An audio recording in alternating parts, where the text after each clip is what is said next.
चलिए बच्चों, आज की क्लास प्रारंभ करते हैं। 10वीं मैथ का ये लेसन आज शुरू कर रहे हैं। हम पिछले लेसन में वास्तविक संख्याओं के बारे में पढ़ चुके हैं। प्रश्न बैंक से हम पढ़ाई जारी रखेंगे क्योंकि समय कम है और परीक्षा निश्चित रूप से होनी है, तो इस हिसाब से हमें तैयारी करनी है कि पूरी तैयारी हो जाए कोर्स के हिसाब से।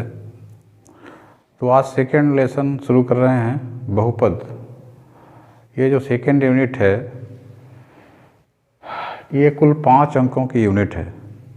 इसमें 5 नंबर के प्रश्न आएंगे और 5 नंबर में 3 नंबर के वस्तुनिष्ठ आएंगे, 1 नंबर वाले, और एक प्रश्न आएगा 2 अंक का। 2 अंक का सिर्फ एक ही प्रश्न आएगा। तो इस तरह से 5 अंक के प्रश्न आएंगे। तो चलिए देखते हैं प्रश्न बैंक में कौन कौन प्रश्न दिए हैं, उसी का अभ्यास करेंगे। बहुपद के बारे में सामान्य जानकारी आपको होनी चाहिए। किसी बहुपद को हम इस तरह से लिखते हैं, जैसे a0 x की घात n, a1 x की घात n - 1 प्लस a2 x की घात n - 2। इस तरह से घटते हुए घात के क्रम में लिखते हैं। a0 a1 a2 ये गुणांक के रूप में आता है। तो इसमें शर्त ये होती है कि जो घात आते हैं वो धन पूर्णांक होते हैं। ये एक तरह का व्यंजक ही है जिसमें एक चर होता है और उसमें चर की जो घात है वो धन पूर्णांक होती है। यानी चर की घात कभी भी ऋणात्मक या रूट के रूप में या करणी के रूप में या भिन्नात्मक घात, परिमेय घात, ये नहीं आनी चाहिए। धन पूर्णांक घात जब होगी तभी हम इसको बहुपद मानेंगे। अब जैसे आप लोग रेखीय बहुपद जिसमें एक घात हो उसका स्वरूप ये होता है। अगर 2 घातीय बहुपद है तो उसका स्वरूप ये होता है। तो आपके कोर्स में सिर्फ 2 तरह के ही घात मिलेंगे। ये एक घात वाला है जिसको हम रेखीय बहुपद कहते हैं। ये 2 घात वाला पद है, बहुपद है, जिसको हम द्विघातीय बहुपद कहेंगे। शून्य घातीय बहुपद की भी कल्पना हम कर सकते हैं जिसमें यक्ष होगा ही नहीं। यक्ष होगा ही नहीं मतलब जैसे मान लीजिए लिखा हुआ है 5 यक्ष की घात 0 धन 6। तो इसका मतलब क्या हुआ? यक्ष की घात 0 का मान 1 होगा। यक्ष की घात 0 का मान 1 होगा। तो 5 धन 6 11 आ जाएगा। ये एक अचर संख्या होगी। तो शून्य घात वाला जो बहुपद है उसमें एक्चुअली चर होता ही नहीं, उसको हम x की पावर 0 लिख सकते हैं। तो ये सामान्य जानकारी होनी चाहिए। एक चीज़ और इसमें आई है, शून्य बहुपद। शून्य बहुपद का मतलब जिस बहुपद का मान शून्य हो, ऐसा बहुपद जिसका मान शून्य हो उसको हम शून्य बहुपद कहते हैं। तो ये चीज़ें आगे आएंगी, हम प्रश्न जैसे जैसे करवाएंगे तो जहाँ पर जो ज़रूरत होगी वो हम समझाते जाएंगे। वस्तुनिष्ठ प्रश्न पहले देखते हैं। इसमें जो पहला वस्तुनिष्ठ प्रश्न है, यदि द्विघात बहुपद ax² plus bx plus c हो और इसके शून्यक अल्फा बीटा हो, तो अल्फा इंटू बीटा का मान क्या होगा? अब देखिए ये बहुत इम्पोर्टेंट है। अल्फा इंटू बीटा यानी शून्यकों का गुणनफल, ये क्या होता है? c/a। तो ये याद रखिए, द्विघाती बहुपद के 2 शून्यक होंगे और इन शून्यकों का जो गुणनफल होता है वो c बटे a होता है, यानी ये जो स्वतंत्र पद है c और बटे एक्स स्क्वायर का जो गुणांक है c बटे a। तो इसका उत्तर पहला सही होगा ए नंबर। दूसरा है इसी से जुड़ा हुआ, यदि द्विघात बहुपद A X square plus B X plus C हो तो इसके शून्यक अल्फा बीटा का योगफल कितना होगा। तो योगफल क्या होता है, याद होगा माइनस बी बटे ए। ये सब पढ़ा है आप लोगों ने, रिवाइज कर रहे हैं, रिवीजन होता जाएगा तो और मजबूत हो जाएगा। इसका सही उत्तर होगा सी नंबर, माइनस बी बटे ए। तीसरा प्रश्न है रेखीय बहुपद ए एक्स प्लस बी का शून्यक होगा। अगर मान लीजिए रेखीय बहुपद ए एक्स प्लस बी है तो इसका शून्यक क्या होगा, ये बताया गया होगा। अगर इसको हम बराबर 0 कर लें और पक्षांतर करें तो ये माइनस बी हो जाएगा, ये उधर जाएगा, तो x का मान क्या आता है माइनस बी बटे ए। तो अगर भूल जाए तो इस तरह से हम निकाल भी सकते हैं, ए एक्स प्लस बी के रूप में अगर रेखीय बहुपद है तो उसका शून्यक क्या होगा माइनस बी बटे ए। तो इसका उत्तर सी नंबर इसका भी सही होगा। चौथा प्रश्न है बहुपद एक्स स्क्वायर ऋण 3 के शून्यक होंगे।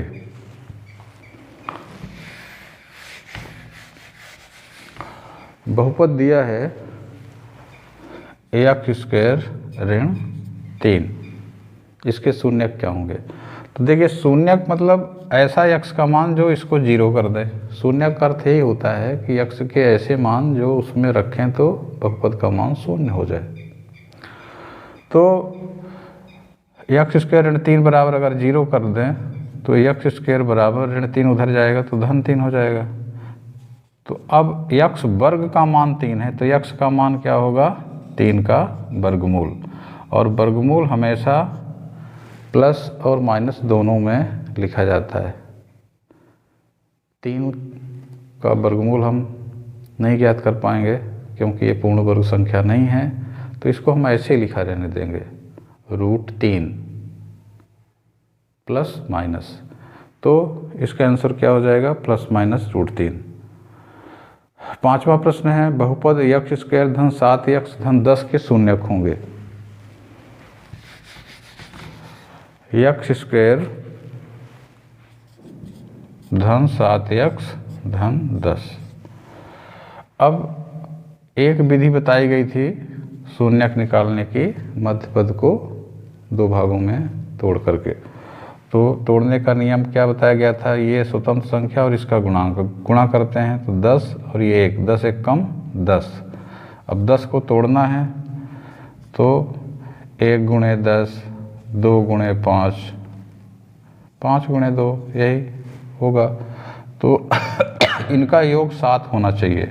तो देखिए यहाँ 5 2 7 हो रहा है या 2 5, तो हम इसको क्या लिख सकते हैं एक्स स्क्वायर धन 2x धन 5x धन 10। ये मध्य पद को तोड़ दिया गया।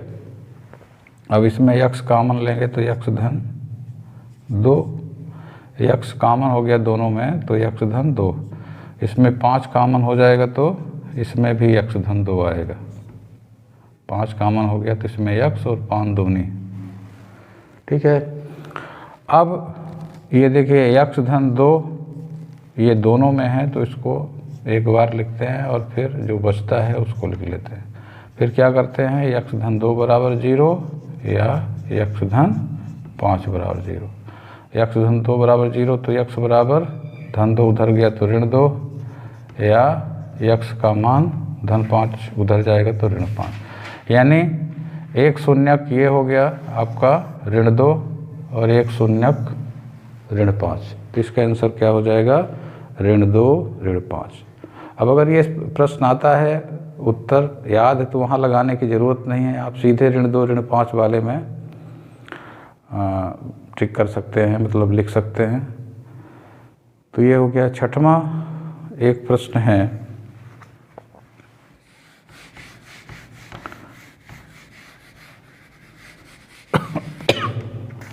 इसमें 2 बहुपदों का गुणा दिया हुआ है। पहले में दिया है x धन 1 दूसरे में लिखा है एक्स स्क्वायर ऋण एक्स की घात 4 धन 1। देखिए ये एक बहुपद है, रेखीय बहुपद है जिसकी घात 1 है। ये भी एक बहुपद है, इसमें सब में धन पूर्ण घात है x की। तो इसकी घात क्या मानी जाएगी? जो उच्चतम घात है 4 और इसकी घात 1 है। तो जब हम गुणा करेंगे दोनों का तो उच्चतम घात वाला पद क्या आएगा?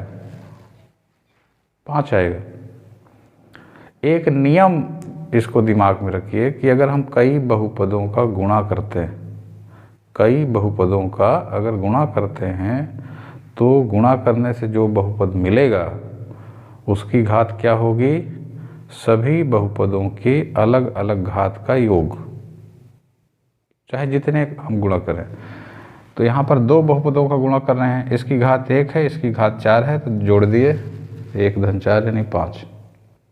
तो ये सिंपल नियम है, ये ध्यान रहेगा तो इस तरह का कोई भी सवाल आएगा बन जाएगा।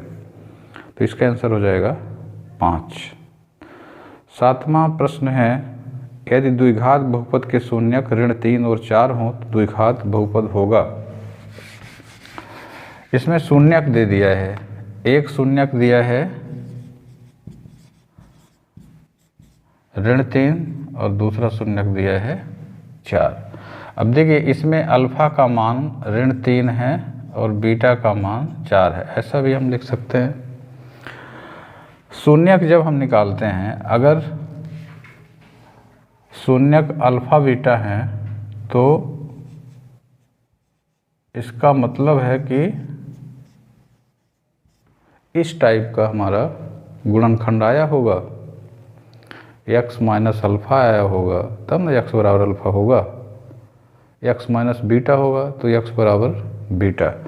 तो यदि हम इसमें मान रख दें ये अल्फा बीटा का तो हमारा बहुपद निकल आएगा, यानी x ऋण अल्फा का मान ऋण 3 है। यहाँ थोड़ा ध्यान देना है, अल्फा का मान ऋण 3 है, यानी यहाँ हम ऐसा लिखेंगे, ये ऋण तो पहले से है, ऋण पहले से है, अल्फा की जगह हमने लिख दिया ऋण 3। तो ये, और दूसरे कोष्ठक में x ऋण बीटा का मान 4 है, धनात्मक है, तो यहाँ कोई दिक्कत नहीं। अब इन दोनों को गुणा करना है। इसमें देखिए x ऋण ऋण धन हो जाएगा और ये x ऋण 4। अब गुणा करेंगे तो x स्क्वायर ऋण 4x, x का गुणा हो गया x स्क्वायर ऋण 4x, फिर 3 का गुणा होगा तो 3x ऋण 3 चौक 12 धन ऋण 12। अब देखिए ऋण 4x धन 3x, तो यहाँ क्या आ जाएगा ऋण x और ऋण 12, ये आपका आंसर होगा। तो x स्क्वायर ऋण x ऋण 12, ए नंबर इसका सही होगा। इसके बाद 8वां एक प्रश्न है, किसी बहुपद के कुल शून्यक उस बहुपद के आरेख के निम्नलिखित पर प्रतिच्छेदन के कुल बिंदुओं की संख्या के बराबर होते हैं। याद होगा बहुपद को जब हम ग्राफ में दर्शाते हैं यानी आरेख खींचते हैं तो आरेख में हम ये बताते हैं कि ये जितनी बार x अक्ष को काटता है उतने शून्यक होते हैं, यानी x अक्ष, ये x अक्ष है, ये y अक्ष है। तो ये ग्राफ हमने खींचा तो कितनी बार काट रहा है? ये 3 बार, यानी इसके कितने शून्यक होंगे? 3 शून्यक होंगे। तो इसमें पूछ रहा है कि किस अक्ष के बिंदुओं को हम गिनते हैं, तो x अक्ष के बिंदुओं को गिनते हैं, x अक्ष को जितनी बार ग्राफ काटता है। तो इसका आंसर हो जाएगा x अक्ष पर। तो इस तरह से ये बहुविकल्पी प्रश्न हो गए। इसके बाद रिक्त स्थानों की पूर्ति कीजिए। इसमें पहला प्रश्न है, रेखीय बहुपद ax प्लस b का शून्यक खाली स्थान है। तो ये वही जो पहला नहीं, ये जो तीसरा बहुविकल्पी था उसी तरह का ही है। तो तो इसका आंसर क्या हो जाएगा खाली स्थान पे -b/a।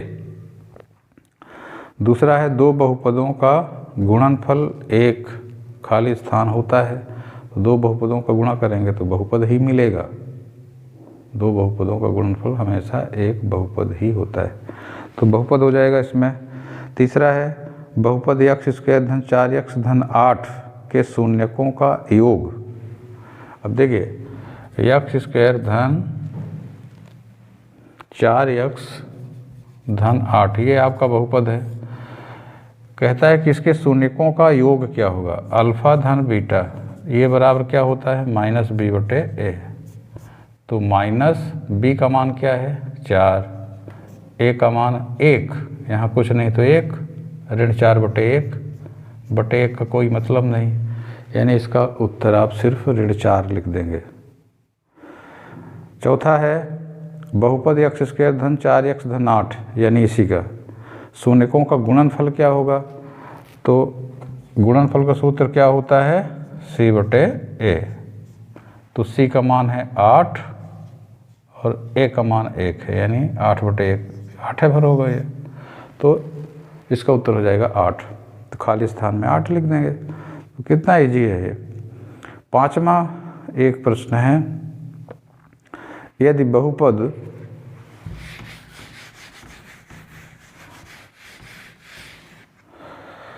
बहुपद क्या दिया है, देखिए k-1 इंटू x²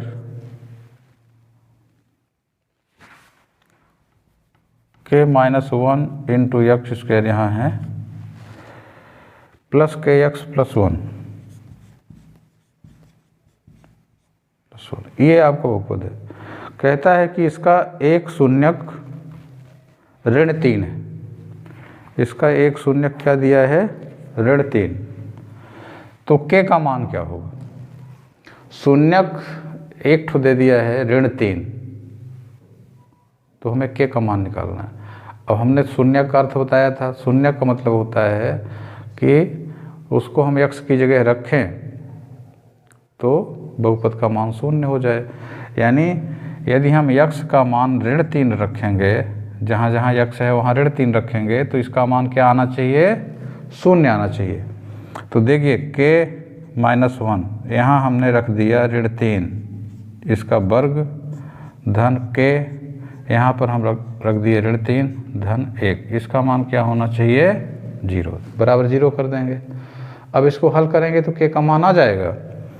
देखिए ऋण 3 का वर्ग क्या होगा 9, और ये ऋण 3 के यहाँ आ जाएगा धन 1 बराबर 0। अब 9 का देखिए गुणा हो जाएगा ना दोनों में, तो 9 के ऋण 9 ऋण 3 के धन 1 बराबर 0। अब के को इकट्ठा कर लें, 9 के ऋण 3 के कितना हो गया 6 के, ऋण 9 धन 1 ऋण 9 धन 1, ऋण 8 आएगा, ऋण 6 के बराबर 6 के बराबर ऋण 8 उधर जाएगा तो धन हो जाएगा। तो के बराबर क्या हो जाएगा 8/6, 8/6। इसको 2 से काट सकते हैं, 2 तिहाई 2 चौकों, तो इसका आंसर हो जाएगा 4/3। तो इस तरह से इसको लगाते हैं। अगर ये प्रश्न आता है और आपको याद है 4/3 होता है तो लगाने की ज़रूरत नहीं है, सीधे आपको 4/3 रख देना है। तो इस तरह से ये 5 रिक्त स्थानों की पूर्ति वाले सवाल हो गए।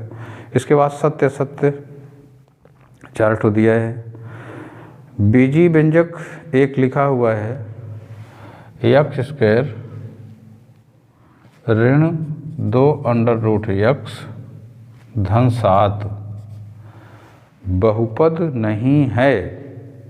कहता है कि ये बहुपद नहीं है, सही कह रहा है कि गलत, कैसे हम डिसाइड करेंगे। देखिए इसमें जो है √x आया है, √x आया है। अंडर रूट का मतलब होता है घात 1/2, रूट या वर्गमूल का मतलब घात होती है 1/2, और 1/2 धन पूर्णांक संख्या नहीं है, धन पूर्णांक संख्या नहीं है, इसलिए ये बहुपद नहीं होगा।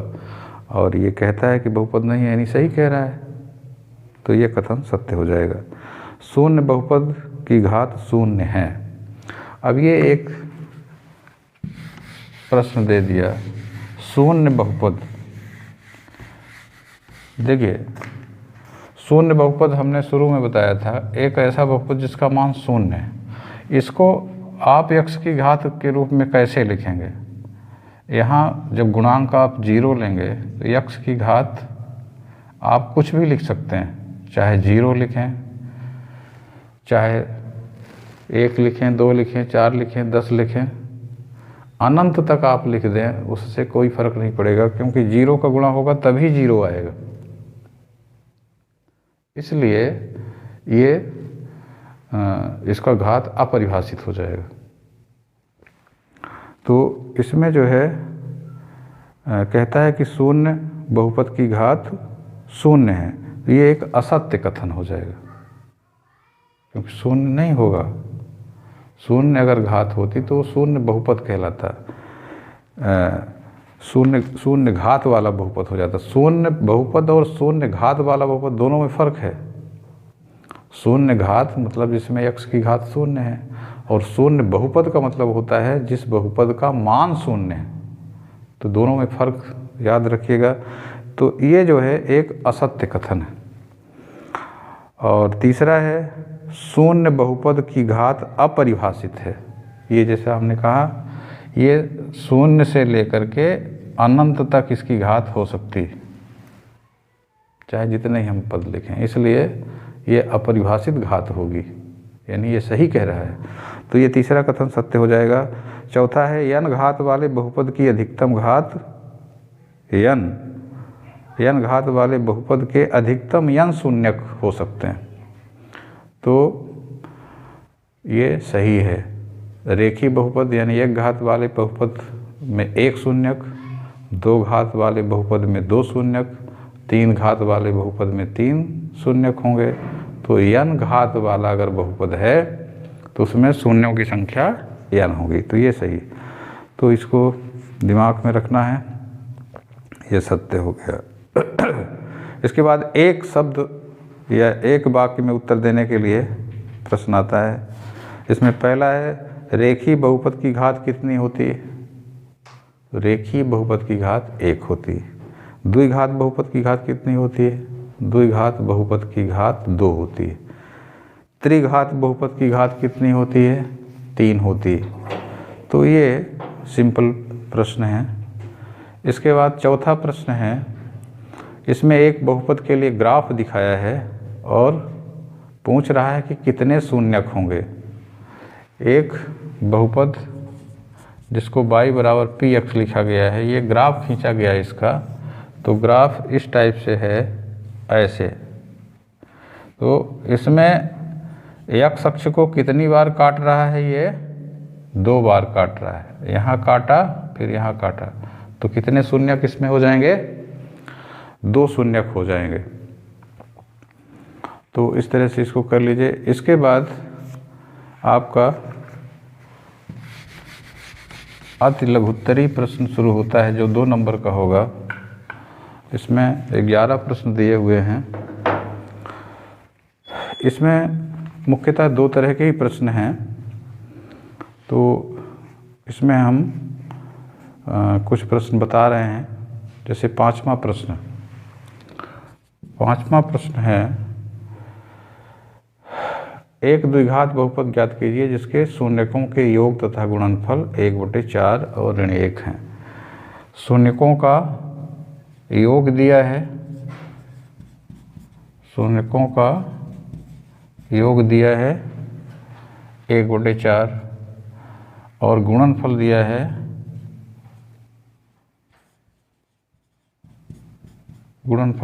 -1। अब देखिए, हमको बहुपद बनाना है, तो योग आप लोग जानते हैं, अल्फा धन बीटा क्या होता है? -b/a। ए। तो माइनस बी बटे ए का मान कितना दिया है 1/4 और गुणनफल का मान कितना दिया है -1। ये क्या होता है सी बटे ए होता है। तो सी बटे ए बराबर आपको लिखना है -1। अब यहाँ देखिए एक जो सबसे सरल विधि है इस तरह के सवाल को करने की, उसमें हम क्या करते हैं कि दोनों में हर समान करते हैं। हर समान जब हम करते हैं तब ए का मान निकल आता है आसानी से। तो इसमें हर में क्या है 4, इसके हर में क्या है कुछ नहीं है, मतलब 1 है। तो हर कैसे समान होगा? अगर यहाँ हम 4 चाहते हैं तो इसका तरीका है कि 4 का ऊपर और नीचे गुणा कर दें। तो ये क्या बन जाएगा ऋण 4/4। बात समझ में आई? हमको हर बराबर करना है। जैसे ऋण b बटे ए में आया है 1/4, तो इसमें भी बटे 4 कैसे आएगा 1 है पहले से, तो 4 का हम गुणा करेंगे ऊपर भी और नीचे भी, तो ऋण 4/4 हो जाएगा। अब हम तुलना करेंगे। देखिए यहाँ a की जगह 4, यहाँ भी a की जगह 4, तो a का मान क्या आ गया 4। अब b का मान क्या होगा यहाँ से देख लेते हैं। अब यहाँ देखिए यहाँ -b है, तो यहाँ जो भी संख्या होती है b का मान निकालने के लिए उसका चिन्ह बदलना पड़ता है। ये -b का मान 1 है, तो b का मान क्या होगा -1। अगर ये ध्यान में रहेगा कि -b बटे ए बराबर जो भी आया है उसमें अंश में जो चीज़ लिखी है उसका चिन्ह बदल के आपको लिखना है। चिन्ह बदल के लिख देंगे तो b का मान आ जाएगा, उसमें कोई गलत नहीं होगा। और यहाँ देखिए c बटे ए, तो c की जगह क्या आ गया है ऋण 4। तो समीकरण क्या हो जाएगा? समीकरण होता है ax² + bx + c। समीकरण नहीं बहुपद, हम बहुपद पढ़ रहे हैं अभी। तो a की जगह क्या रख देंगे 4x², b की जगह रखेंगे ऋण 1, यहाँ ऋण 1 रखेंगे यानी ऋण x आ जाएगा। यहाँ 1 नहीं लिखा जाएगा ऋण x, और c की जगह ऋण 4। ये आपका आंसर हो जाएगा 4x² ऋण x ऋण 4।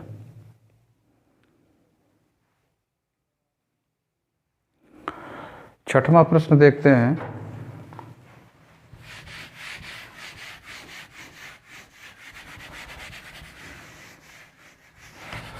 इसी तरह का छठवां प्रश्न भी है। छठवें प्रश्न में कहता है कि द्विघात बहुपद ज्ञात कीजिए जिसके शून्यकों का योग और गुणनफल क्रमशः √2, ये देखिए क्या है ये योगफल, और गुणनफल क्या दिया है 1/3।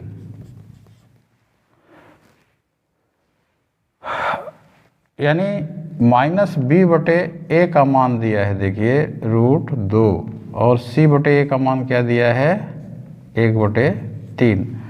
बिल्कुल इस स्टाइल में लगाएंगे तो गलत नहीं होगा, बहुत आसानी से लग जाएगा। अब देखिए यहाँ पर /3 आ गया है, यहाँ पर बटे कुछ नहीं है, यहाँ पर 1 है, तो यहाँ आप 1 लिख दीजिए। अब यहाँ /3 कैसे आएगा? यहाँ आप 3 का गुणा कर दें और नीचे 3 का गुणा कर दें, तो ये क्या हो जाएगा 3√2। 3 में रूट नहीं है तो पहले लिख दीजिए 3√2/3, और ये 1/3 है ही है। अब देखिए a का मान क्लियर हो गया, a का मान क्लियर हो गया। b का मान क्या होगा? अब यहाँ इसका चिन्ह बदल के लिखना है, मैंने बताया है। इसके अंश में जो आया है वो ऋण b का मान है, ये 3√2 ऋण b का मान। तो b का मान कैसे निकलेगा? इसका चिन्ह बदल देना है, इतना याद रखना है, चिन्ह बदलना है। और c का मान क्या हो जाएगा? ये c बटे a है, c बटे a, तो a 3 हो गया, c क्या होगा 1 हो जाएगा ये। अब ये बहुपद का स्वरूप ये होता है ax² धन bx धन c। तो a की जगह रख दीजिए 3, b की जगह -3√2 और c की जगह 1। ये आपका आंसर हो जाएगा 3x² -3√2x। यहाँ पे x आएगा धन 1। ये आपका आंसर हो जाएगा। तो इस स्टाइल में आपको लगाना है। इसी तरह से 7वां भी दिया है। 7वें में शून्यकों का योग दिया है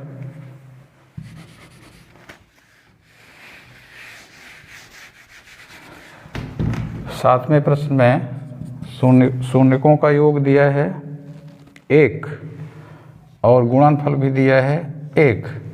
तो ये बहुत ईजी है। देखिए इसको आप कैसे लिखेंगे, योगफल क्या होता है -b/a, तो ये बराबर हो गया 1 और गुणनफल क्या होता है c/a, तो ये हो गया 1। अब बटे में कुछ नहीं है तो बटे 1 आप कर दीजिए।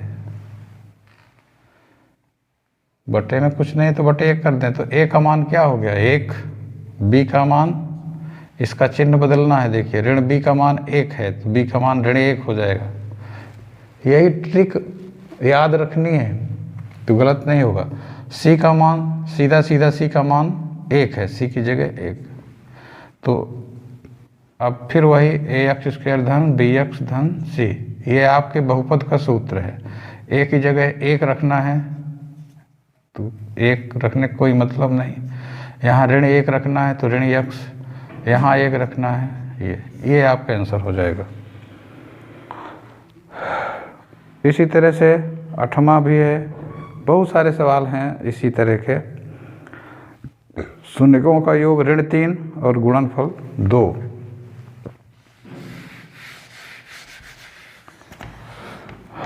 आठवें में क्या किया है, योगफल दे दिया है ऋण 3 और गुणनफल दे दिया है 2। तो फिर वही ऋण b/a का मान क्या होगा आपका ऋण 3 होगा और c/a का मान क्या होगा 2।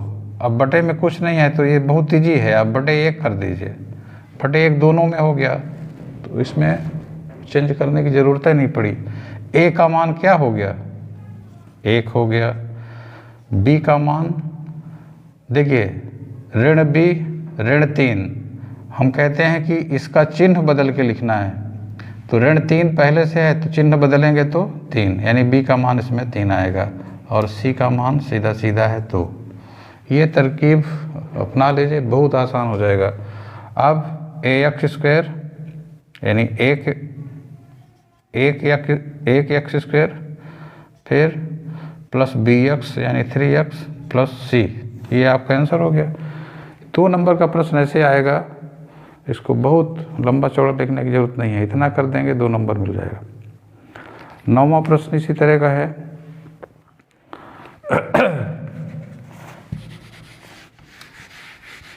9वें में योगफल दिया है ऋण 1/4 और गुणनफल दिया है 1/4। इसमें भी बटे 4 दोनों में कर दिया है तो बहुत सरल हो गया। ऋण b/a बराबर लिख देंगे ऋण 1/4 और c/a बराबर 1/4। बटे 4 दोनों में है तो आपको कुछ करना नहीं है। a का मान क्या आ जाएगा 4, b का मान इसका चिन्ह बदलेंगे क्योंकि ऋण b का मान ऋण 1 है तो b का मान धन 1 होगा। चिन्ह इसका ऋण 1 का बदलेंगे तो 1 आ जाएगा। और c का मान क्या होगा, यहाँ देखिए 1, तो समीकरण क्या बन गया ax² यानी 4x² धन bx यानी 1x और धन c 1, ये आपका आंसर हो गया। देखिए 2 मिनट में सवाल हल हो रहा है, 2 नंबर का सवाल, कोई बहुत इसमें दिक्कत नहीं है। इसी तरह से एक और सवाल दिया है, इसमें शून्यकों का योग 4 दिया है। शून्यकों का योग 4 दिया है।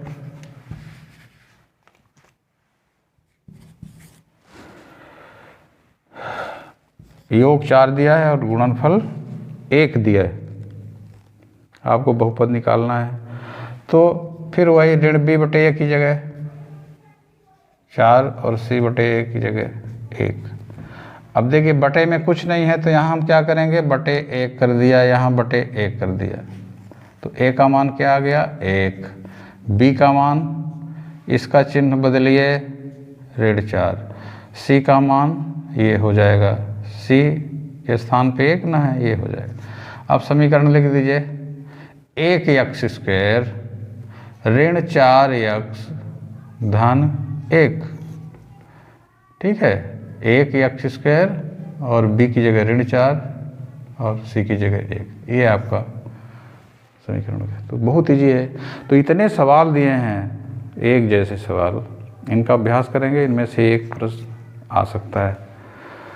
इसके बाद जो दूसरे तरह के सवाल हैं,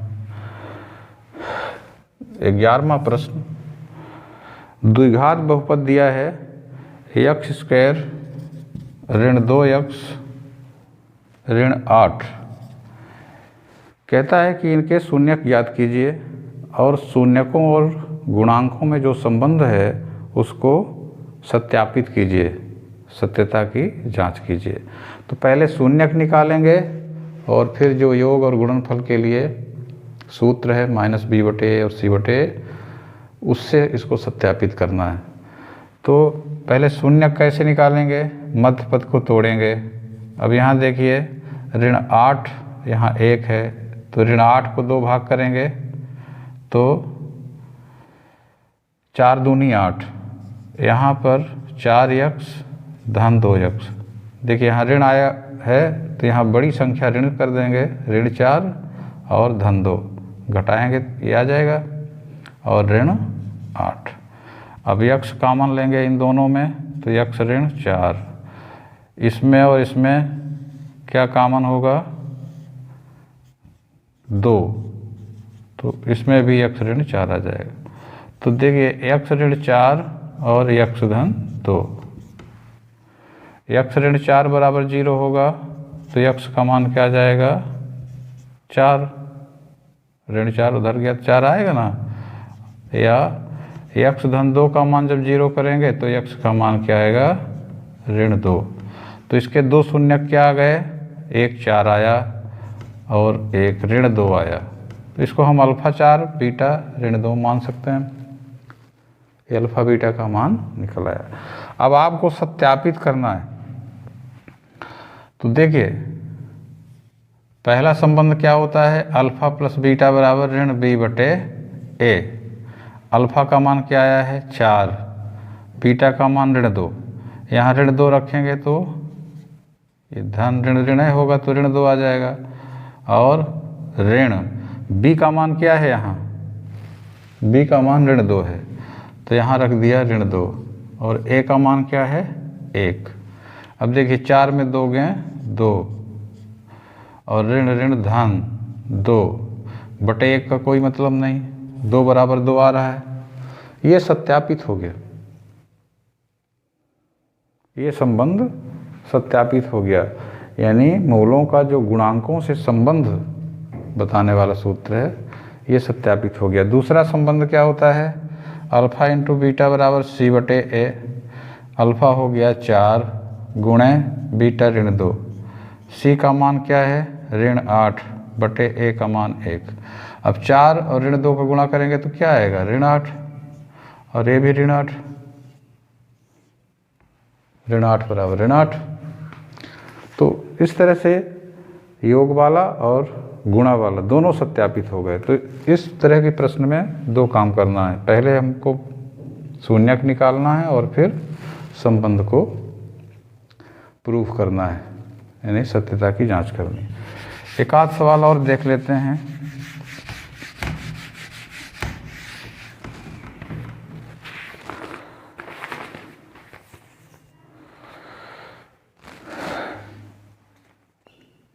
बारहवां सवाल दिया है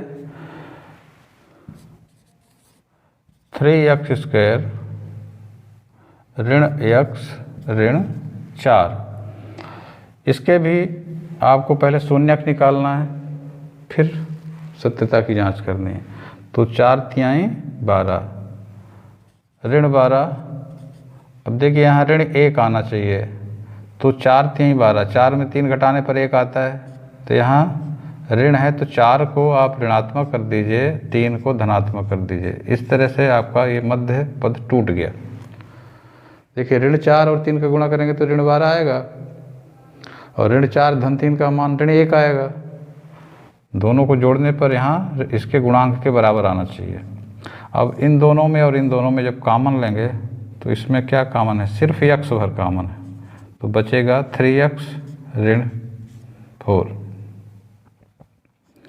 इसमें 1 कॉमन है, बचेगा 3x ऋण 4। तो x धन 1 एक कोष्टक में ले लीजिए, दूसरे में 3x ऋण 3x माइनस 4। अब इनको बारी बारी से बराबर 0 करिए, तो इसमें x का मान क्या आ जाएगा, ऋण 1। इसमें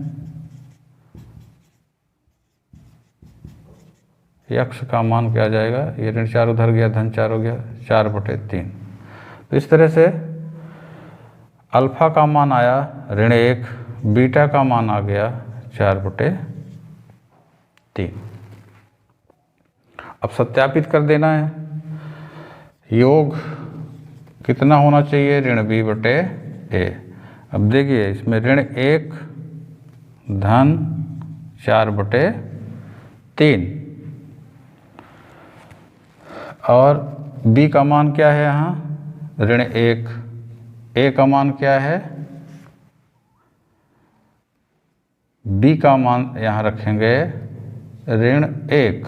देखिए यहाँ ध्यान रखना है, ऋण पहले से है और b का मान ऋण 1 रखना है।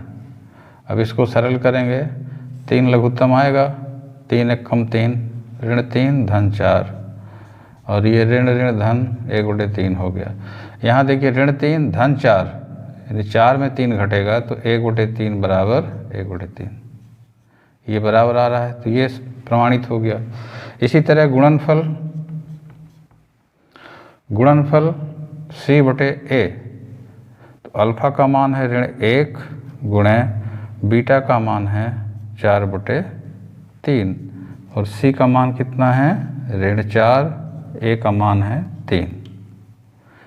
अब ये गुणा करेंगे तो ऋण 4/3 आएगा, राइट साइड में भी ऋण 4/3, तो ये भी दोनों बराबर है। तो यही आपको अंत में लिख देना है कि संबंध जो है ये सत्य है, ये संबंध सत्य है। तो इसी तरह 13वां भी है, इसी तरह 14वां भी है, इसी तरह 15वां भी है।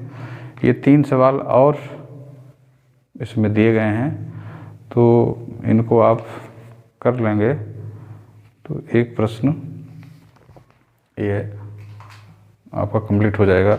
अब चूंकि इसी तरह के बाकी तीनों सवाल हैं, इसलिए हम इनको नहीं बता रहे हैं, इनको आप लोग अपने से करिए, प्रश्न बैंक खरीद लीजिए और उसी से अभ्यास करिए, और हम जो है आपकी कठिनाई दूर करते रहेंगे। तो ये चैप्टर कंप्लीट होता है, इतना ही इसमें करना है। नेक्स्ट जो हमारा लेसन होगा वो रैखिक समीकरण युग्म का होगा, तो अगले पाठ का इंतज़ार करिए और तब तक इसका अभ्यास करिए।